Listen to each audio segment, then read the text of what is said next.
সাংঘাতিক আশাবাদী এই কাৰণেই যে খুব কম দিন হৈছে আচলতে যোৱা সেপ্টেম্বৰ মাহত আমাৰ হেৰি কৰিছিলে এইটো জন্মলাভ কৰিছিলে আৰু আচৰিত ধৰণে ইমানেই সহযোগ পাইছোঁ যে গোটেই গাঁৱে ভূঞে চুকে কোণে এতিয়া জাতীয় গণমঞ্চৰ পতাকা আটাইৰে হাতে হাতে দেখা পাওঁ আৰু আঁতৰে আদৰি দিছে। জাতীয় গণমঞ্চৰ যি টঙনা আৰু কাছিজান মণ্ডল সমিতি এই মণ্ডল সমিতিৰ অন্তৰ্গত দুটাকৈ পৰিষদীয় সমষ্টি আছে। টঙনা আৰু কাছিজান হাতীগড় দুটা পৰিষদীয় সমষ্টি আছে। এই সমষ্টি দুটাৰ অন্তৰ্গত গাঁওসমূহত প্ৰথমবাৰৰ বাবে এই বাইক ৰেলী জাগৰণ যাত্ৰাৰ কাৰ্যসূচী আজি আৰম্ভ হৈছে আৰু এই কাৰ্যসূচীটোৰ মূল উদ্দেশ্য হ'ল যে সমগ্ৰ ৰাইজৰ মাজত মৰাণ জনগোষ্ঠীৰ কাৰণে চৰকাৰে প্ৰদান কৰা যি স্বায়ত্ব শাসনৰ ব্যৱস্থা এই ব্যৱস্থাটোৰ সন্দৰ্ভত ৰাইজৰ মাজত সজাগতা সৃষ্টি কৰা তাৰ লগতে জনগোষ্ঠীটোৰ বা জাতীয় গণমঞ্চৰ যি মহান উদ্দেশ্য যে মৰাণ জনগোষ্ঠীৰ ৰাইজক ৰাজনৈতিকভাৱে একত্ৰিত কৰাৰ যি উদ্দেশ্য সেই উদ্দেশ্যৰ সন্দৰ্ভত ৰাইজৰ মাজত সজাগতা সৃষ্টি কৰাৰ উদ্দেশ্যে আজি জাগৰণ যাত্ৰা আৰম্ভণি কৰা হৈছে আৰু আমি আশা কৰিছোঁ যি ধৰণে ৰাইজৰ সঁহাৰি আপোনালোকে আমি লাভ কৰিছোঁ আৰু আগন্তুক সময়তো ৰাইজৰ বিপুল সঁহাৰিৰ জৰিয়তে জাতীয় গণমঞ্চই ৰাইজৰ মাজত ৰাইজৰ অন্তৰত স্থান দখল কৰিবলৈ সক্ষম হ'ব।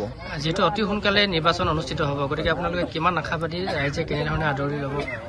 আমাৰ মৰাণ জাতিৰ বহু আকাংক্ষিত এটি দল এটি নিজা দল জাতীয় গণমঞ্চৰ এটি বাইক ৰেলী আমাৰ গুৰুজনাই দুৱাৰ মুকলি কৰিছে। আজি কাছিজান আৰু টঙনা মণ্ডলৰ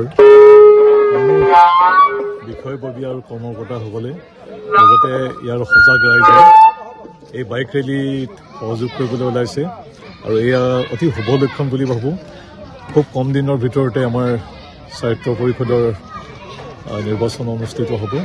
গতিকে আটাইৰো সহযোগ কামনা কৰিলোঁ আৰু আমি আশা কৰিছোঁ এনেধৰণৰ শোভাযাত্ৰা এই জাগৰণ শোভাযাত্ৰা হয় আচলতে এনেধৰণৰ জাগৰণ শোভাযাত্ৰাই আমাৰ গাঁৱৰ যিবিলাক ৰাইজ বৰ্তমানেও ৰাজনৈতিকভাৱে কিছু অসচেতন হৈ আছে তেখেতলোকক সচেতন কৰা হ'ব।